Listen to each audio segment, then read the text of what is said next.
Hello student, welcome to my YouTube channel based of education Mantra.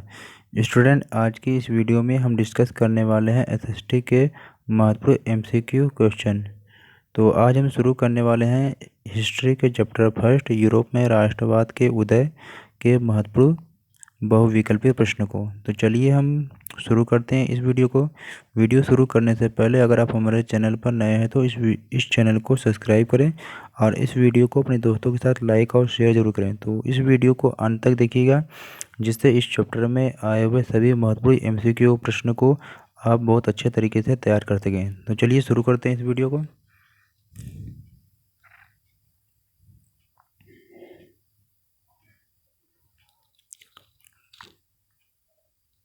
Question first हमारा है कि Germany के एकीकरण के लिए रक्त और लौह की जो नीति है यह किसने अपनाई थी। तो ये आपको पता होना चाहिए कि जर्मनी के रक्त और लौह की जो नीति है यह बिस्मार्क के द्वारा अपनाई गई थी। तो इस प्रश्न का उत्तर है आपका ऑप्शन एक, बिस्मार्क। तो ये आपको याद होना चाहिए कि जर्मनी के एकीकरण के लिए रक्त और लौह की जो नीति अपनाई थी ये बिस्मार्क ने अपनाई थी। तो ये भी आपको क्या है पता होना चाहिए। चलते हैं नेक्स्ट क्वेश्चन की तरफ।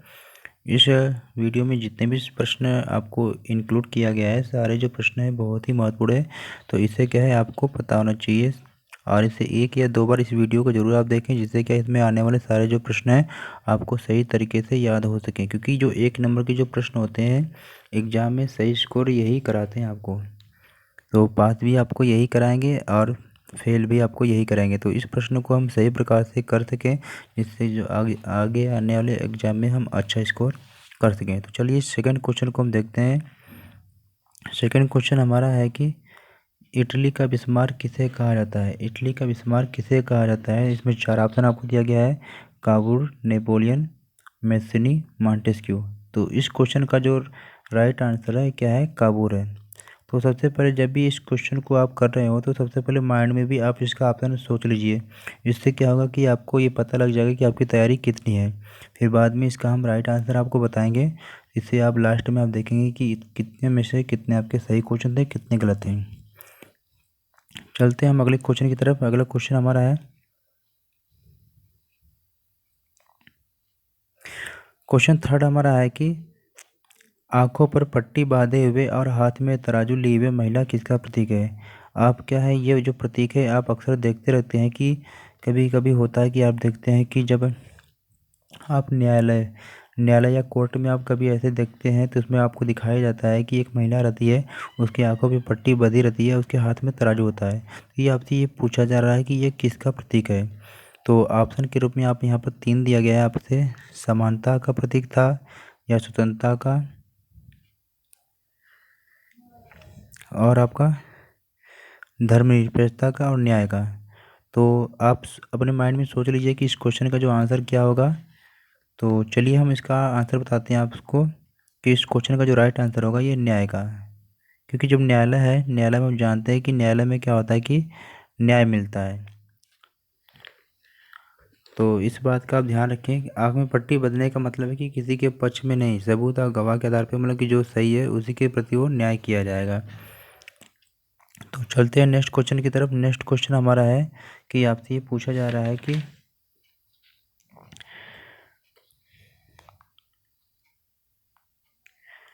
फ्रेडरिक सार्यू कौन था। तो फ्रेडरिक सार्यू जो कौन था ये आपसे ये पूछा जा रहा है। तो ये यहाँ पर चार ऑप्शन दिया गया है कि फ्रांस का चित्रकार था, या फ्रांस का दार्शनिक था, या लेखक था, या मूर्तिकार था। तो आपको क्या है इसमें से आपको बताना है कि फ्रेडरिक सार्यू कौन था। तो आप इस क्वेश्चन का जो राइट आंसर है आप माइंड में सोच चुके होंगे। और तो इस क्वेश्चन का जो राइट आंसर आपका यहाँ पर हो जाएगा, ये फ्रांस का क्या था, चित्रकार था। सारे क्वेश्चन करने के बाद, वीडियो समाप्त होने के बाद आप कमेंट बॉक्स में आप ये बताएं कि इसमें से आपके कितने क्वेश्चन आ रहे थे। अगर हो सके तो जितने, मान लीजिए अगर 13 क्वेश्चन इसमें इंक्लूड है, 13 में से अगर आपके 10 क्वेश्चन सही हो जाते हैं तो ये मान के चलिए कि आपकी जो तैयारी है बहुत ही अच्छी है। और जिनकी तैयारी नहीं है तो वो एक दो बार इस वीडियो को देखिएगा, जिससे उनकी भी तैयारी अच्छे प्रकार से हो जाएगी। तो इस वीडियो को ज़्यादा से ज़्यादा अपने दोस्तों के साथ शेयर करिए और इस वीडियो को लाइक ज़रूर करें, जिससे क्या है कि हम आने वाले टाइम में बहुत जल्दी जल्दी वीडियो आपके लिए लेकर आएँ। क्योंकि जितनी जल्दी हम वीडियो बनाएंगे आपकी प्रिपरेशन सही प्रकार से हो पाएगी। क्योंकि अब आने वाले टाइम में क्या है, आपके सीबीएसई बोर्ड के एग्ज़ाम शुरू होने वाले हैं। तो इसलिए जितने आप लाइक करेंगे उतने हमको क्या मोटिवेशन मिलेगा और हम जल्दी जल्दी वीडियो लेकर आएंगे आपके लिए। तो चलिए हम देखते हैं अगला क्वेश्चन।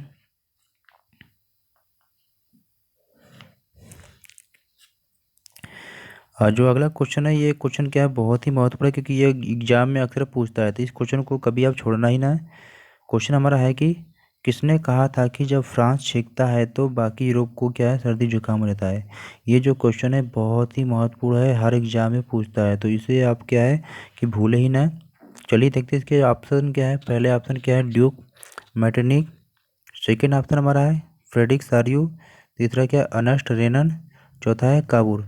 तो इस क्वेश्चन का जो राइट आंसर है आप माइंड में सोच चुके होंगे। तो चलिए हम देखते हैं इस क्वेश्चन का जो राइट आंसर क्या होगा। तो इस क्वेश्चन का जो राइट आंसर है आपका क्या है, ड्यूक मैटरनिक। तो ये आपको पता होना चाहिए कि किसने कहा था कि फ्रांस जब छींकता है तो बाकी यूरोप को सर्दी जुकाम रहता है। ये क्वेश्चन क्या है, एग्जाम की दृष्टिकोण से बहुत ही महत्वपूर्ण है, हर एग्जाम में ये पूछा जाता है, तो ये आपको पता होना चाहिए। चलते हैं अगले क्वेश्चन की तरफ। अगला क्वेश्चन हमारा है, अर्नेस्ट रेनन कौन था।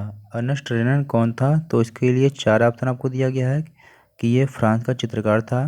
दूसरा दे रखा कि फ्रांस का दार्शनिक था। तीसरा दे रखा कि ये लेखक था। चौथा दे रखा ये मूर्तिकार। तो अब आप माइंड में क्या है कि इस क्वेश्चन का जो आंसर आप सोच चुके होंगे। तो चलिए हम देखते हैं इसका राइट आंसर क्या होता है। तो यहाँ पर हमने देखा कि अर्नेस्ट जो रेनन था, ये कौन था, ये फ्रांस का एक क्या है, दार्शनिक था। तो इस बात का आप ध्यान रखें कि इस क्वेश्चन का जो राइट आंसर होगा ऑप्शन टू, फ्रांस का दार्शनिक। चलते हैं सेकंड अगले क्वेश्चन की तरफ। तो अगला क्वेश्चन भी क्या बहुत ही महत्वपूर्ण है, इसको भी आपको याद रखना है। क्वेश्चन हमारा है कि वियना कांग्रेस किस वर्ष आयोजित की गई थी। तो इसके लिए चार ऑप्शन दिया गया है, 1815, 1816, 1817 ईस्वी, 1818 ईस्वी। तो इस क्वेश्चन का जो आंसर है आप माइंड में आप सोच चुके होंगे कि इसका आंसर क्या होगा। तो चलिए हम देखते हैं इसका राइट आंसर क्या होता है। तो वियना कांग्रेस की जो जो आयोजन कब हुआ था, ये हुआ था 1815 ईस्वी में। तो ये भी क्या आपको पता होना चाहिए। तो चलिए हम देखते हैं इस नेक्स्ट क्वेश्चन क्या है हमारा।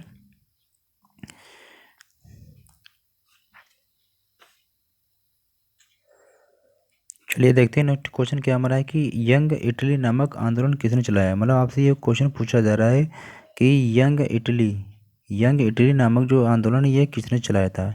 तो ऑप्शन चार है। पहला हमारा है काबूर है। दूसरा नेपोलियन। तीसरा जूसेफ मेस्सिनी। और चौथा मॉन्टेस्क्यू। तो इस क्वेश्चन का जो राइट आंसर है आप माइंड में सोच चुके होंगे। तो चलिए देखते हैं इसका जो राइट आंसर है क्या होता है। तो इस क्वेश्चन का जो राइट आंसर है आपका क्या है, जूसेफ मेस्सिनी, जिसने क्या किया था, यंग इटली नामक आंदोलन चलाया था। तो आप इसे याद रखें और इस वीडियो को एक या दो बार ज़रूर देखें। और प्लीज़ अगर आप चैनल पर नए हैं तो इस चैनल को सब्सक्राइब करिए और इस वीडियो को अपने दोस्तों के साथ ज़्यादा से ज़्यादा लाइक और शेयर ज़रूर करते रहें। चलते हैं नेक्स्ट क्वेश्चन की तरफ। जो नेक्स्ट क्वेश्चन है ये भी क्या बहुत ही महत्वपूर्ण है, तो इसे भी क्या है आप भूलें ना, एक या दो बार वीडियो को ज़रूर देखें।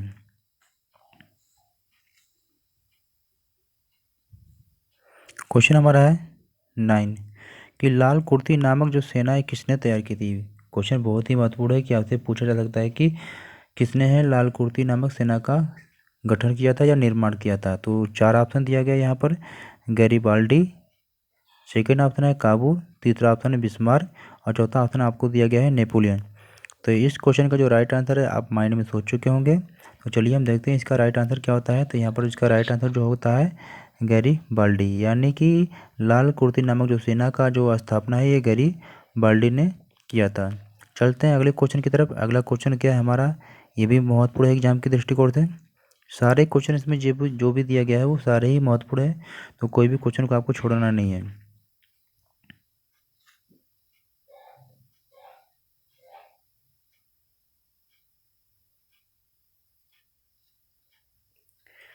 तो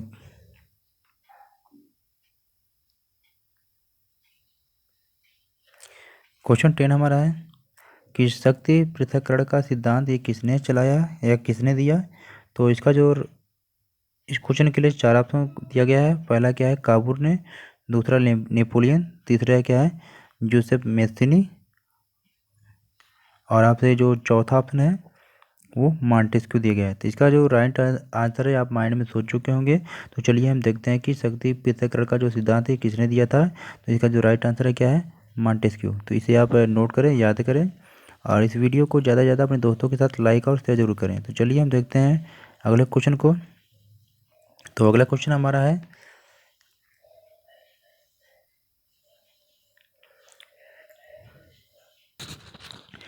तो एक बार जल्दी फिर रिविजन कर लेते हैं सभी क्वेश्चन को, देखते हैं कोई क्वेश्चन छूट तो नहीं गया हमसे। तो पहला क्वेश्चन हमसे पूछा गया था कि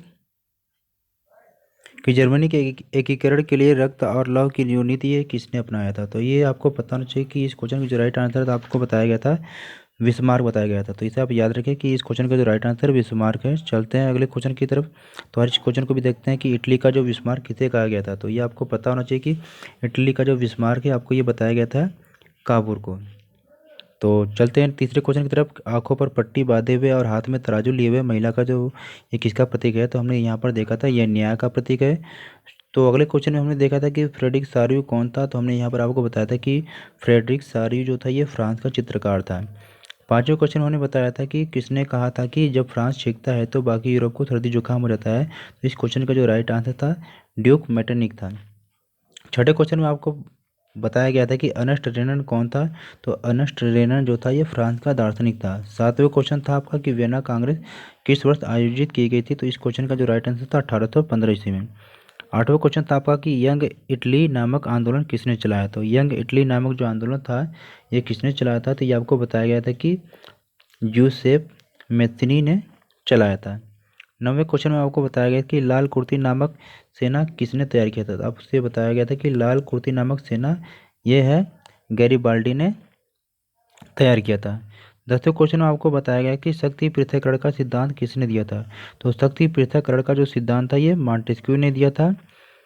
11वां क्वेश्चन था आपसे कि आयरलैंड में प्रोटेस्टेंट के विरुद्ध आंदोलन का जो नेतृत्व किसने किया था। तो इस क्वेश्चन का जो राइट आंसर था वोल्टा वोल्फटोन ने किया था। Option A वोल्फटोन। 12वें क्वेश्चन में आपको बताया था किस संधि ने यूनान को एक स्वतंत्र देश के रूप में मान्यता दी थी। तो इस क्वेश्चन का जो राइट आंसर था आपका पहला था कॉन्स्टेंटिनोपल की संधि। अगले क्वेश्चन में आपको बताया था कि नेपोलियन की संहिता कब लागू हुई थी। तो नेपोलियन की जो संहिता थी ये लागू हुई थी कब। नेपोलियन की जो संहिता ये लागू हुई थी 1884 में। तो ये वीडियो अब यहीं तक, फिर मिलते हैं एक नई वीडियो के साथ।